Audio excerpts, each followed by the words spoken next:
Isn't it amazing that just when you think things can't get any worse than losing 3-1 to Mainz at home, I'm afraid Uncle Jurgen had some bad news for us yesterday morning.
Welcome to Hertha.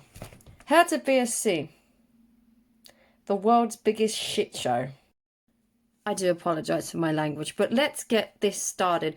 Yesterday at about 10 o'clock when I woke up, I went on Twitter and I thought, what's going on in the world of Hertha today? And to start with, I was confused by a very interesting Facebook repost on Twitter from Jurgen Klinsmann, and I thought maybe it was him resigning from the board or something, and now he's going to 100% focus on keeping the team in the league. I wish that was the case. Or actually, you know what? No, I don't. In reality, what happened was that Uncle Jurgen is pretty much a coward. Welcome to Hertha. So, what happened yesterday? Well, Hertha manager, or whatever you want to call him, because let's be honest, he was supposed to be head coach and it's not really what he does. Jurgen Klinsmann did not get fired from Hertha BSC. Jurgen Klinsmann resigned from Hertha BSC as its head coach. Now, the way he went about this was one of the most disrespectful ways you can go about any resignation, because I wouldn't dream of handing in my resignation when I wanted to leave my job in a Facebook post. I mean, how stupid can you get, really? I mean, some people love Facebook, some people hate it. People love social media, some people hate it. Seems like Uncle Jurgen really loves social media, and he decided this was the best way to tell supporters that he decided to not take up the position as head coach anymore. I mean, come on, how stupid can you get?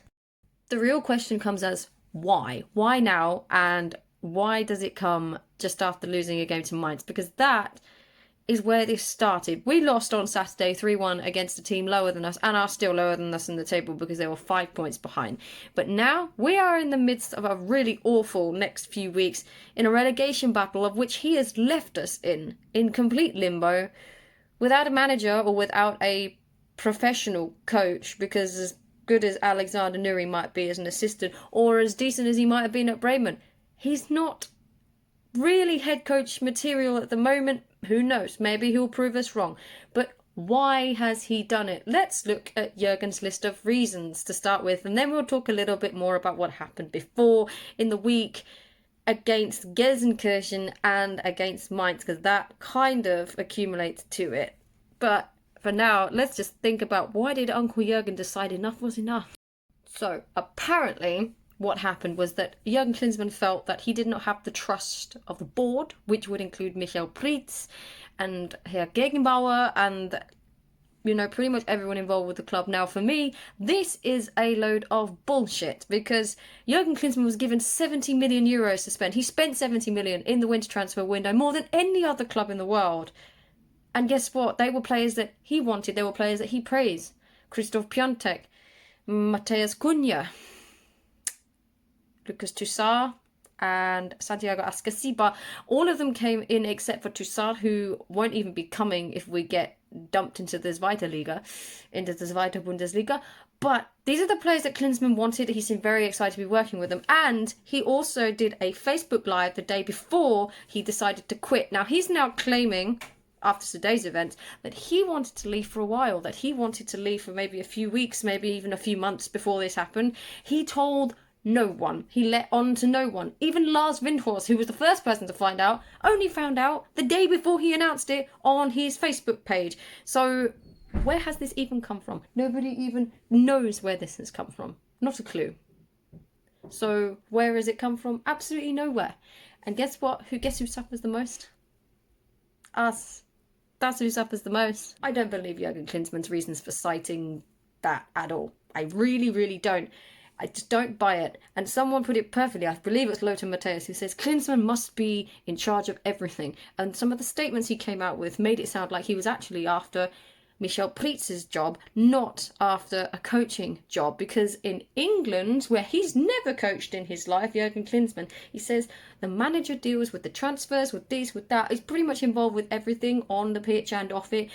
That's not completely true either, because transfers are usually handled by owners, not in chats with the players themselves, but they obviously go and meet managers, etc. In Germany, it works slightly different, because the coaches and the managers of the clubs are two separate things completely. Michel Preetz has been the sporting director, is the correct word, for a very long time now. Some loathe him, some don't, some like him, some don't like him. In terms of my opinion, I think he's very good with handling transfers. That doesn't mean to say he's the best at handling supporters.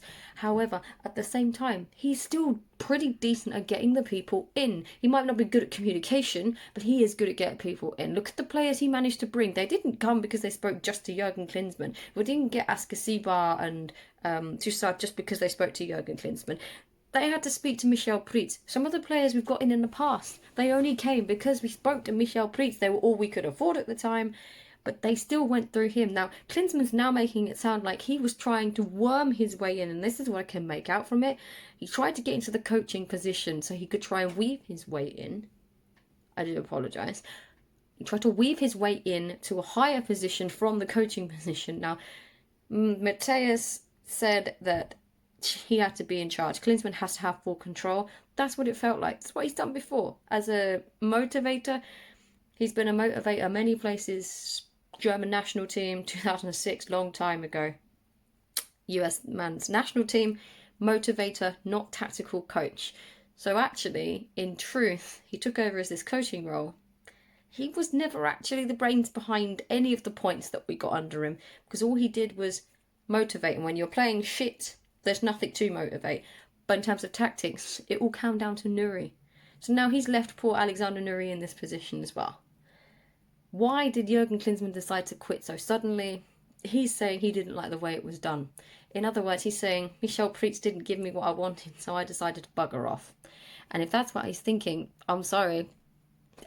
I guess I could say I was wrong when I was excited that I heard that he'd come in as coach. That's true. I was really like everyone else when it was first announced. Oh my God, we got Jurgen Klinsmann. Ah! And then we were all like, he'll just be the, the motivation everybody needs. Yes. And then, he said, Alexander Nuri's going to be my assistant.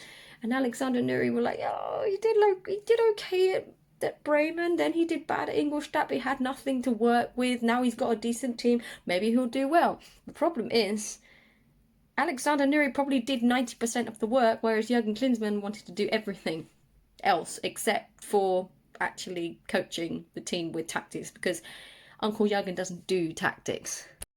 Okay, let's talk about Mainz and Schalke. So we lost 3-1 to Mainz. We drew 0-0 with Schalke, Gelsenkirchen at home, and then we played them away in the DFB Pokal. So the 0-0 at home to Gelsenkirchen. I'll say Schalke because, okay, whatever. We played them at home, and actually both teams, they were pretty defensive, and it might be because Schalke had just really been hammered by Bayern, and we had as well. But we've been hammered by Bayern 4-0, they've been hammered by Bayern 5-0, and the week before that, the week that they lost 5-0 to Bayern, we beat Wolfsburg 2-1. Now, the tactics weren't perfect in Wolfsburg, but they worked. Now, sometimes I'm starting to think maybe Jurgen Klinsmann's influence on the tactical side of the game may have been an interference, because there are certain players that I don't think should have been in the squad that kind of made it into the squad, but then we said, that was okay because they actually played quite well, and then when we brought them back into the Bundesliga game from the Pokal game, they didn't play quite so well. So Mainz, Schalke 0-0, defensive game, played very well defensively, maybe 2 or 3 errors, got a very hard-earned point. Was a really bad game.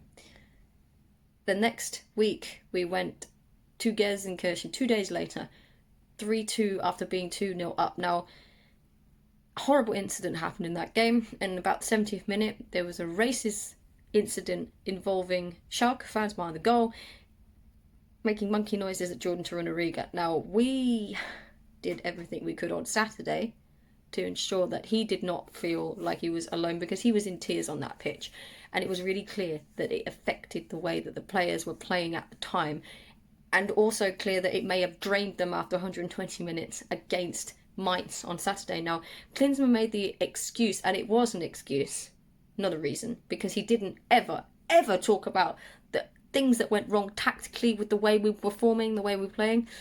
He said that the players were so worn out after that Schalke game that they played terrible against Mainz. Absolute crap, Jurgen. I'm sorry, but you cannot blame a poor Bundesliga game on anything but poor playing. For fuck's sake, it's Mainz. Like, baby Mainz, you know? Oh, Mainz, whatever. We always lose to Mainz, but this time we won't lose to Mainz because Mainz are shit. And so are we. And that's kind of the problem. So, we played this 3-2 game after we 2-0 up. We played really well for 70 minutes. But this is the Pokal, and anything happens in the Pokal. Players that you wouldn't normally choose in the Bundesliga get to play in the Pokal because, you know, they have different experiences. It's a different thing altogether. And that's kind of the point. It's the same with the FA Cup. You play a different team because your tactics turn into a different standard, your ideas change. Pokal, if you get knocked out of it, you've experimented a little in-game. It works in terms of experimented Bundesliga, but that doesn't mean you should always start with these players every week in the Bundesliga because they're not experienced enough in a league where you're fighting relegation. In the Pokal, it's one game where you either win or you don't. You go forwards in the competition or you get knocked out. In the Bundesliga, it's week after week after week after week, and you need the experience in there. And guess what? I'm afraid Pascal Kupka doesn't have it yet. Therefore, let's talk a little bit more about Mr. Kupka and his dad, and the fact that Jurgen Klinsmann kind of did things that really coaches shouldn't be doing. So Pascal Kupka, got nothing against him. He's a really good player, decent player, good striker. He had played maybe 2 or 3 games as a sub. Now, Pascal Kupka was not getting much game time at all before Jurgen Klinsmann took over, because he asked his father, Andreas Kupka, the head goalkeeping coach of the national team, to come in and help. Now, that meant that Mr. Petri, Zoyten Petri, he was not allowed in there.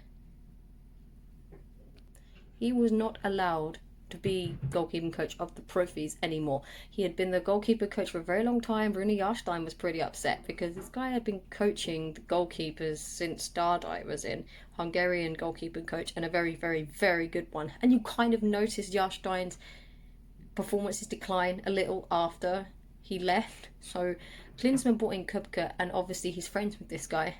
His son all of a sudden starts getting more game time. In favour of veterans like Vedar Ibisevic, Klinsmann also kicked out Andre Duda and Solomon Kalou. Now, with Duda, I can kind of understand it. He had a bad season.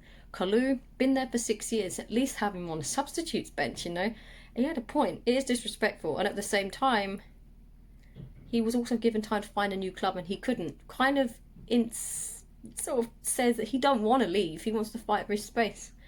Maybe he can convince Mr. Klinsmann that he's good enough. So Kalou kept fighting, and he's still in Berlin.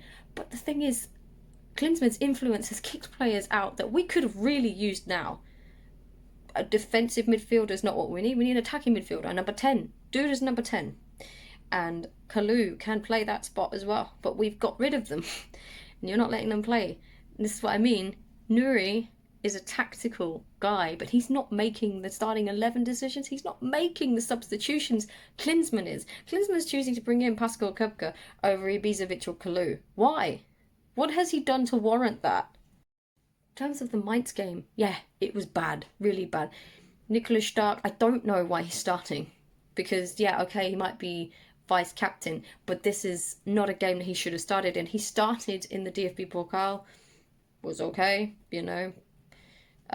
But You know, we maybe should have played Shelbred instead of Grujic. Grujic had no excuse to say he was tired. He didn't even play in the Pokal game. He was awful. He was absolutely disastrous. Everything that he'd done well in the 2 or 3 previous games where we had a hole in the middle of the pitch because there was no attacking central midfielder, he sort of filled that gap. He wasn't too deep, but he wasn't too high either. That was gone. All the hard work that we put in against Schalke, against Wolfsburg, it was gone. It was like that horrible problem we had against Dortmund where we had a horrible midfield hole, a gap between the central defence and the 2 forwards. It just opened up completely. And there was something interesting that was comparing Nuri's tactics at Bremen to what's happening now. Very, very, very similar. It was almost identical. Players are too wide.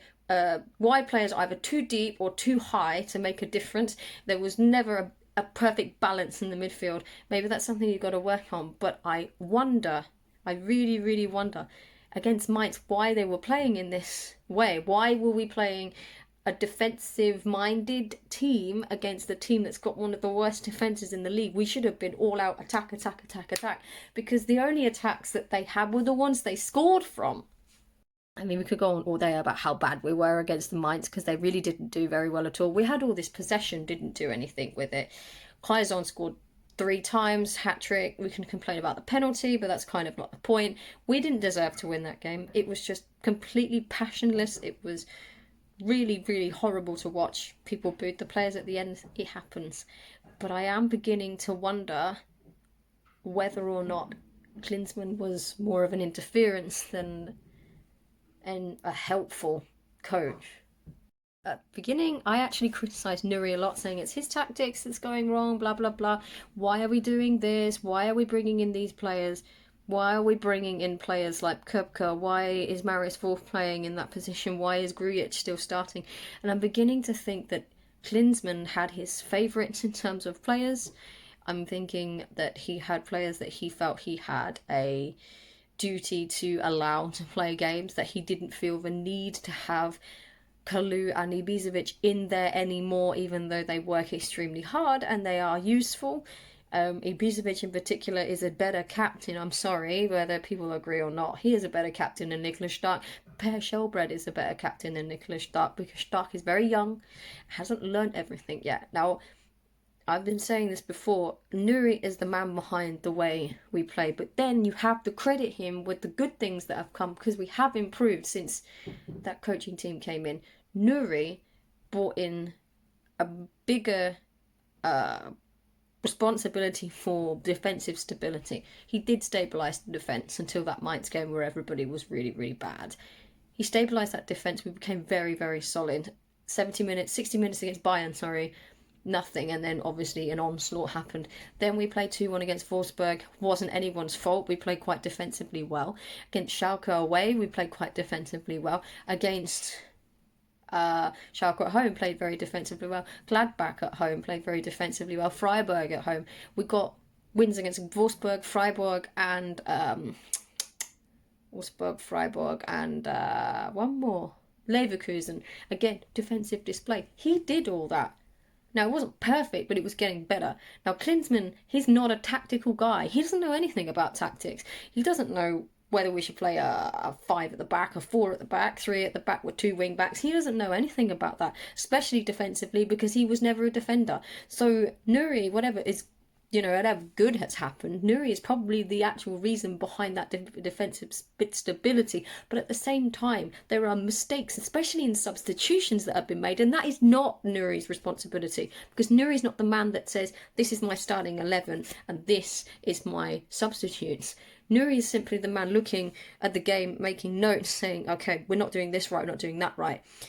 He doesn't have control about who's going to actually come onto the pitch as a sub and make a difference, because like in the Pokal, Maximilian Mittelstädt for Plattenhardt made no sense. Plattenhardt was having a very solid defensive game and they decided to put on Maximilian Mittelstädt was at error for 2 goals in that game, the 2 that actually allowed them to equalise. If we kept Plattenhardt on, we probably would have won that game 2-0. And actually, if we'd won that game and we'd won the game against Mainz, I do wonder if Klinsmann had a quit in the first place. See, this is the other thing as well. There are certain substitutions, certain starting lineups, so I don't think Köpke should ever have played in the Bundesliga game at all. Substitute maybe, but I don't understand ever why they bring on him instead of Ibisevic, who is a lot more solid, a lot more experienced, knows exactly how to handle his teammates, has a bit of a temper, but at the same time, that's just the way he is. These decisions don't feel to me like they were made by Nuri at all. They were made by Klinsmann. Klinsmann chose the starting 11.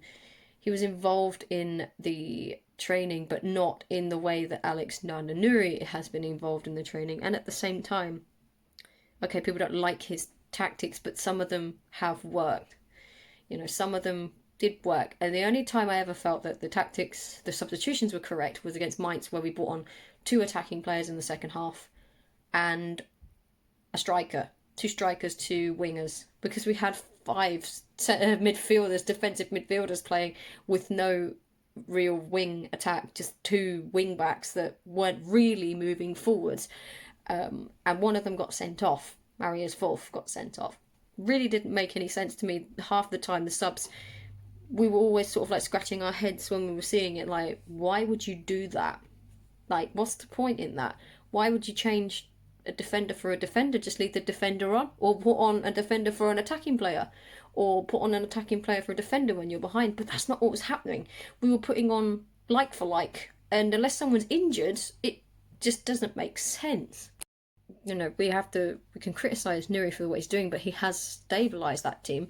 It is better than it was, but whether it remains that way, I don't know. But now Klinsmann's gone, perhaps Nuri has a little bit more control over what he wants to do with the team.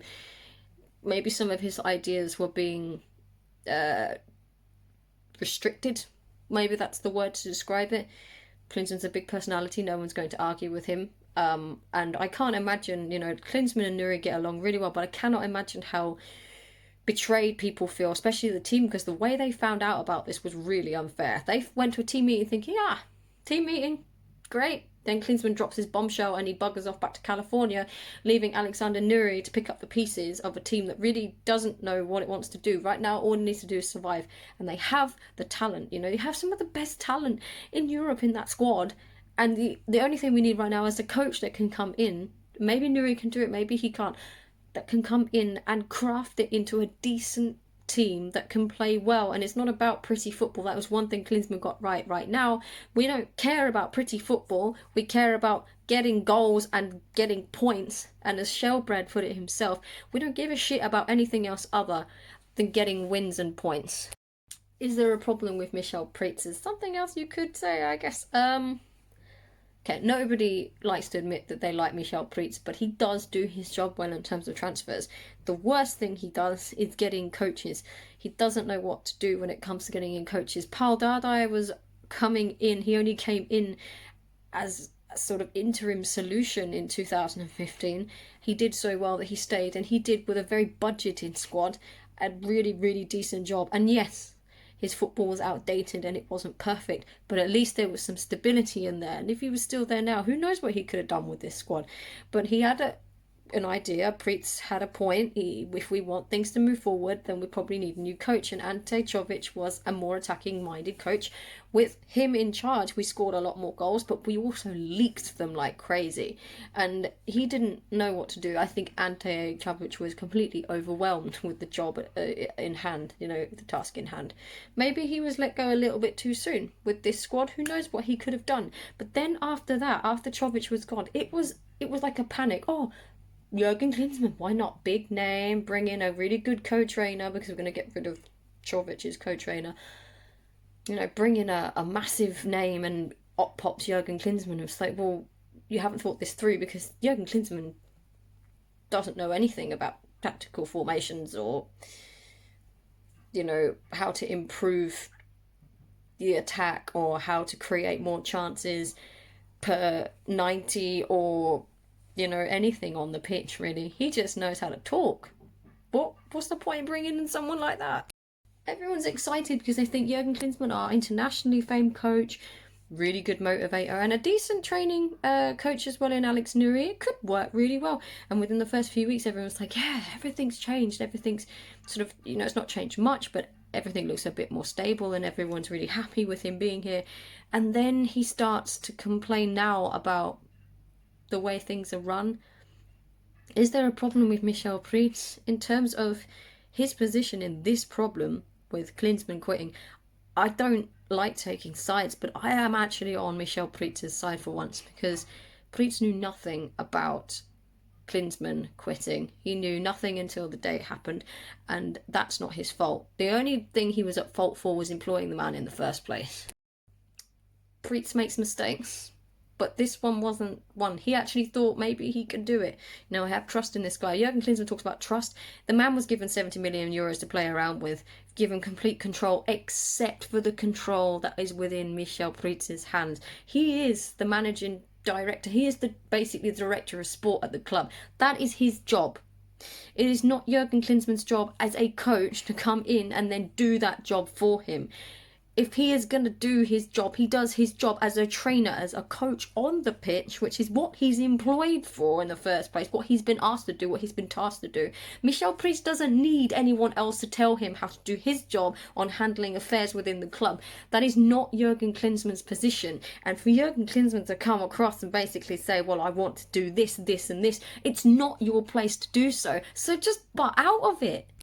That makes zero sense. I don't understand his position on this. He's got no defence for it. He's got absolutely no reason to actually say, well, I'd like to do more of what Preetz does. If you want to be a managing director, then be a managing director, be a director of sport, but don't try challenging someone else for that position when they've worked for it in the first place, because he's been there for a long time. Michel Preetz. And yes, sometimes he does bad jobs, sometimes he does a half decent job, sometimes he actually does really well. But this is a man that is immersed in Hertha's world. He doesn't want to change things within a few seconds. He wants things to move relatively quickly, but he doesn't want to change them in a second. Whereas Klinsmann wants complete control and complete change right now, and that doesn't work. Personally, I really just don't like the way that Jurgen Klinsmann has tried to make everything about himself. No one is bigger than the club, and at the moment that just feels like what he's done. And he's turned the club itself into a joke. People are joking around that we are highest foul point 2, Hamburg all over again. The difference is we have money. And right now we're in a relegation fight with no manager, and he has left us at a worst possible time, because he said that the mental strain on the players after what happened to Gelsenkirchen with the racism incident really left them drained. Imagine how they feel right now, knowing that they're going into a meeting but not knowing why, and then being told, actually, well, I can't be bothered with you lot anymore, goodbye. Imagine how that feels. And not only that, but things were starting to slowly get better, and all of a sudden you just turned around and gone, you know what, I don't mind, I'm going back to California, goodbye. Why would you treat if you like this club at all, why would you do that? It's so childish. He's handled it the worst possible way. And to be honest, he's a fucking coward. Personally, I really just don't like the way that Jurgen Klinsmann has tried to make everything about himself. No one is bigger than the club, and at the moment that just feels like what he's done. And he's turned the club itself into a joke. People are joking around that we are highest foul point 2, Hamburg all over again. The difference is we have money. And right now we're in a relegation fight with no manager, and he has left us at a worst possible time, because he said that the mental strain on the players after what happened to Gelsenkirchen with the racism incident really left them drained. Imagine how they feel right now, knowing that they're going into a meeting but not knowing why, and then being told, actually, well, I can't be bothered with you lot anymore, goodbye. Imagine how that feels. And not only that, but things were starting to slowly get better, and all of a sudden you just turned around and gone, you know what, I don't mind, I'm going back to California, goodbye. Why would you treat if you like this club at all, why would you do that? It's so childish. He's handled it the worst possible way, and to be honest, he's a fucking coward. I get the feeling that because we lost 3-1 to Mainz, he was like, maybe I'm not so good at this job anymore, maybe I should just leave. Do you know what? If your attitude is going to be, well, actually, I didn't want this job, I wanted a different one in the first place, well, yeah, then you can just bugger off back to California, because I don't think any of us want you anymore. There is one thing that has to be said, he's not perfect, but he is going to be in charge for the game against Paderborn. Alexander Nuri needs the support of supporters, of fans at the moment, because he must feel like the weight of the world is on his shoulders. He's no longer got Klinsmann to blame, basically. If anything goes wrong, it's on him. And if we lose in Paderborn, then that will be it. He'll be given one game, and then, we've got other options to consider.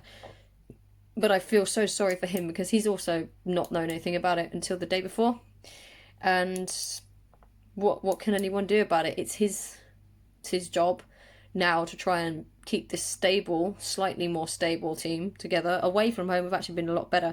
And against Paderborn are really not very good. If we lose to Paderborn, I can see us slipping right back down.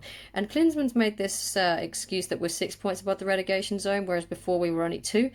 I don't care. I'm sorry. I don't care how many points. As long as you are getting further and further away from it, that's what should matter. 6 points, 9 points, 10 points. You need to get yourself further away from that because, yeah, Düsseldorf, Bremen, Paderborn, Mainz, they will struggle to get out of it. But at the moment, if they get 2 or 3 more wins, we are pulled right back down into it. So his excuse of being 6 points above the relegation zone is a load of crap. Nuri needs the support of people right now because, like I said, he must feel really, really, really bad about this because he's been dumped into it without much of a choice. And whether you believe that he's going to stay or not, that's not the point. The point is that he's still here now. He hasn't quit.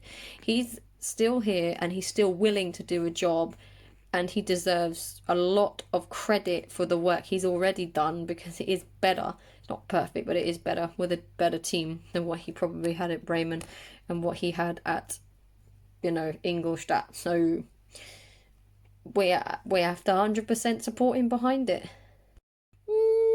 Who's next? Well, there is one name that everybody wants, of course. Niko Kovac.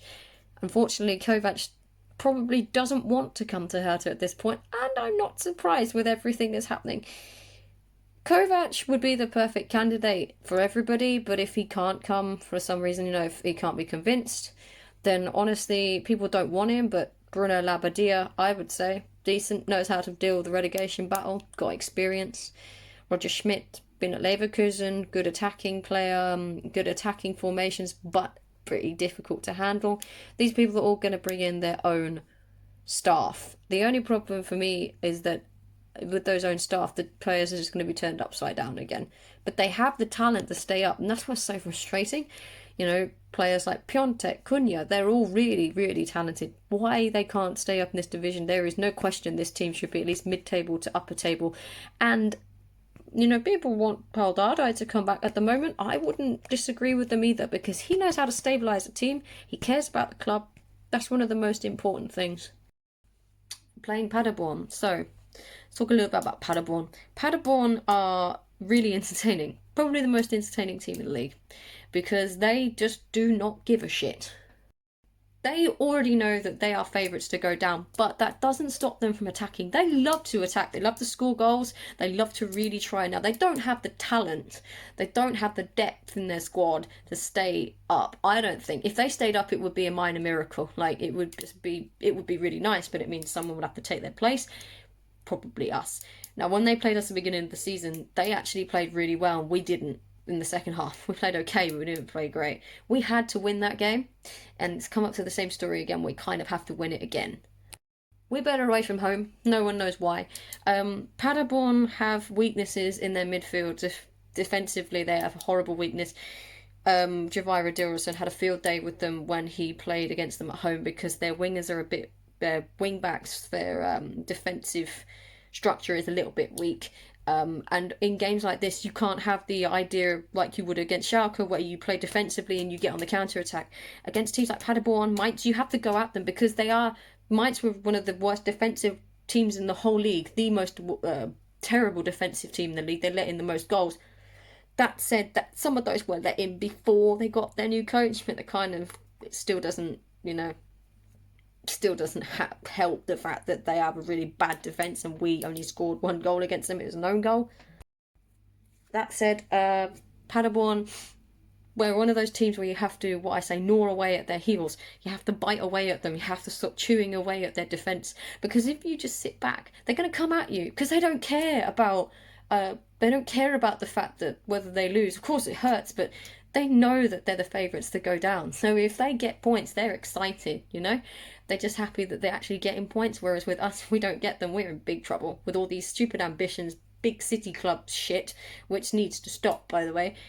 Paderborn, I say formation we would have to set up is even a 4-4-2, a 4-5-1 with a 10, maybe Cunha playing as a second striker instead of having a 10 because we don't currently really have a 10.